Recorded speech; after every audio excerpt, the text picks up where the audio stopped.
third Amrit Snan is currently underway in Mahakumbh. Over 16 lakh devotees take the holy day. Chief Minister Yogi Adityanath monitors the situation. From 3:30 this morning, Basant Panchami Snan attracts millions. I'm going to go straight across to my colleagues getting in more details on that big story this morning. This is the big Basant Panchami Snan in Prayagraj. Gaurav is with us at this point in time. Gaurav, if you could just tell us a little more about the kind of arrangements, Gaurav, that have been made early this morning. I understand, Gaurav, that the UP Chief Minister has been monitoring the situation since 3:30 in the morning.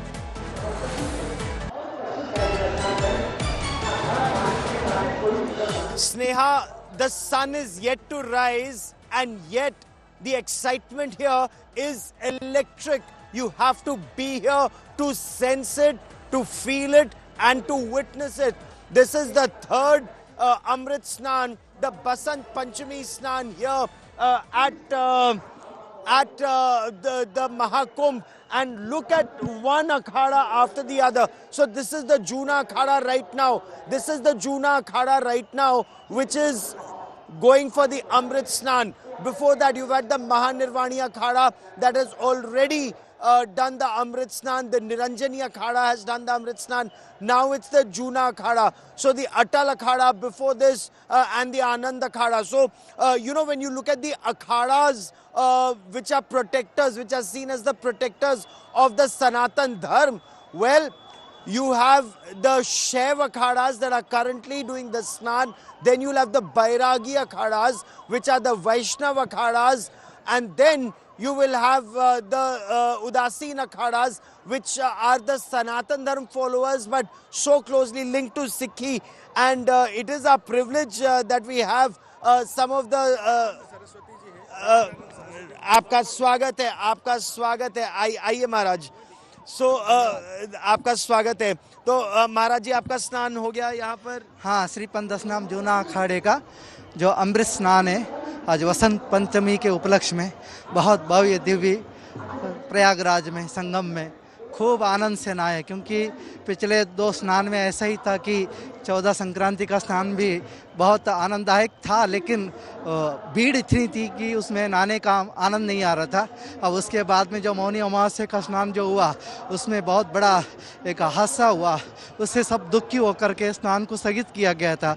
ये जो वसंत पंचमी आखिरी अमृत स्नान था, इसको तो करना ही था, लेकिन व्यवस्था इस बार जो अमृत स्नान के लिए शोभा यात्रा के द्वारा अखाड़ों के लिए व्यवस्था की गई, बहुत सुंदर व्यवस्था है. इसी प्रकार व्यवस्था होनी चाहिए. श्रद्धालुओं को पहले स्नान कराने के बाद में जो अखाड़ों का जो समय निर्धारित होता है, उस समय में जो आम जनता है उनको एक सुरक्षित रूप में उनको स्थान पर पहुंचाना चाहिए, तभी अखाड़ों का सही रूप में स्नान हो सकता है. ये आज एक उदाहरण प्रस्तुत किया गया. बहुत बहुत सभी योगी जी, हमारे उत्तर प्रदेश के मुख्यमंत्री जी, केंद्र के नरेंद्र मोदी जी और जितने भी इस आयोजन में लगे हुए हैं, देश भर के विदेश भर के जितने भी श्रद्धालु हैं, सनातनी और परंपराओं को देखने और समझने के लिए आए, उनको सबको बहुत बहुत शुभकामनाएं. माँ सरस्वती माँ उनको ज्ञान दे, बुद्धि दे, वोज दे, तेज है और जीवन कल्याणमय हो. तो बसंत पंचमी माँ सरस्वती की उपासना से होता है. और मेरे सहयोगी संजय शर्मा भी अब हमारे साथ जुड़ रहे हैं. स्नेहा और महामंडलेश्वर जी हमारे साथ हैं. सरस्वती जी, तो ज्ञान की जो सागर अब यहाँ बहेगा. संजय महाराज जी, एक तो ये जानना चाहते हैं कि अमृत स्नान की 3 श्रृंखला में सरस्वती पूजा यानी वसंत पंचमी का क्या महत्व है अखाड़ों के लिए, वो बताइए. देखिए, ज्ञान सर्वोपरि है. हमेशा ज्ञान की देवी सरस्वती माँ है, विद्या की देवी सरस्वती माँ है. इसलिए अखाड़ों के मुख्य रूप में जहाँ जितने भी हमारे आचार्य महामंडलेश्वर है, शंकराचार्य है, मंडलेश्वर है, ये सब ज्ञान का ही उनके मार्गदर्शन करने के लिए माँ सरस्वती की आराधना करते हैं. आज वसंत पंचमी के दिन विशेष अनुष्ठान किया जाता है माँ सरस्वती के लिए. उनके कृपा से ही हमें जो विद्या है, ज्ञान है, जो आध्यात्मिक एक गुह्य ज्ञान है, उससे हम उनको प्राप्त कर सकते हैं. इसलिए सरस्वती माँ के कृपा के बिना असंभव है ज्ञान को प्राप्त करना. इसलिए आध्यात्म पथ पर चलने के लिए माँ सरस्वती की कृपा अति अति आवश्यक है. अच्छा, एक जो बहुत महत्वपूर्ण बात है, संजय आपसे भी चर्चा जारी रखेंगे. You know, this is one of the most important snans. Of course, Mauni Amavasya is the most important snan. Makar Sankranti on 14th of January. This is the last of the Amrit Snan. जो आज माँ सरस्वती बसंत पंचमी का है. माँ सरस्वती ज्ञान की देवी है. उनकी आराधना तो करते ही हैं, लेकिन साथ ही साथ धर्म की रक्षा के लिए नागा साधुओं की जो भूमिका रही है, महाराज जी, उसके बारे में भी हमें बताइए. देखिए, जब जब धर्म की हानि होती है, जैसा कि भगवान ने, कृष्ण ने अर्जुन को कहा, यदा यदा ही धर्मस्य ग्लानिर्भवति भारत अभ्युत्थानम् अधर्मस्य तदात्मानं सृजाम्यहम्.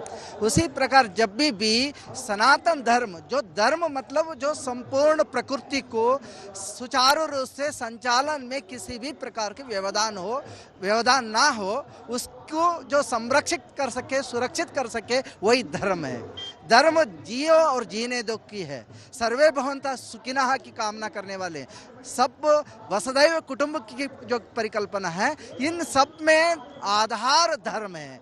इसलिए सबको जीना चाहिए, सबको सुखी होनी चाहिए, सबको शांतिपूर्ण होना चाहिए. जितने भी विश्व है, हम सनातनी हर एक जीव को मानने वाले, 84 लाख योनियों को मानने वाले. इसलिए हमारे में जो धर्म की बहुत ही महत्वता है. अगर सनातन धर्म बचे तभी संपूर्ण विश्व में सुख शांति बच सकती है. इसके महत्वपूर्ण बात आपने कही.